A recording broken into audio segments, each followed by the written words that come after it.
అసలు ఎవరండి భారతీయ సంస్కృతి వెనకబడిపోయింది అని అనింది. ఒక్కసారి ఇలా చూడండి. నేను ఈరోజు మా మదర్తో రోజు తను షాపింగ్ చేస్తుంది కదా, అక్కడికి వచ్చాను. ఆయన చెప్తున్నారు డైలీ వాళ్ళ ప్రాఫిట్ 3 lakhs వస్తుందంట, ఓన్లీ శారీస్ బిజినెస్ వల్లే. నేనైతే షాక్ అసలు.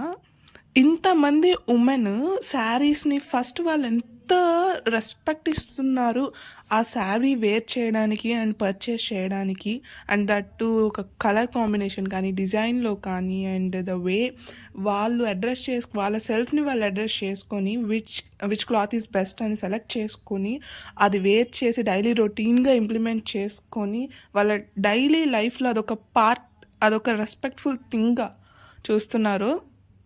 ఇదే మనకి లైక్ బెస్ట్ ఎగ్జాంపుల్. ఎంత ఉన్నాయి అంటే వస్తూనే ఉన్నాయి అసలు. మొత్తం ఒక 3 or 4 floors ఉంది ఆ షాపే. ఎవ్రీథింగ్ ఉన్నాయన్నమాట. నాట్ ఓన్లీ ఒక్కటి కాదు, సిల్క్ కాదు, షిఫాన్ కాదు, కాటన్ కాదు, బనారస్ కాదు, ఇంకా లాట్స్ ఆఫ్ వెరైటీస్ ఉన్నాయి అక్కడ. తిరిగేస్తాను మా మమ్మీ, అందుకే which is the very business secret కదా, సో దే కాంట్ టెల్. అందుకే నేనేం అడ్రస్ మెన్షన్ చేయట్లేదు. లైక్ సూరత్ నుంచి ఒకసారి Kavali, Surat, Guntur, Vijayawada and sometimes వేరే ప్లేసెస్ కూడా అనమాట.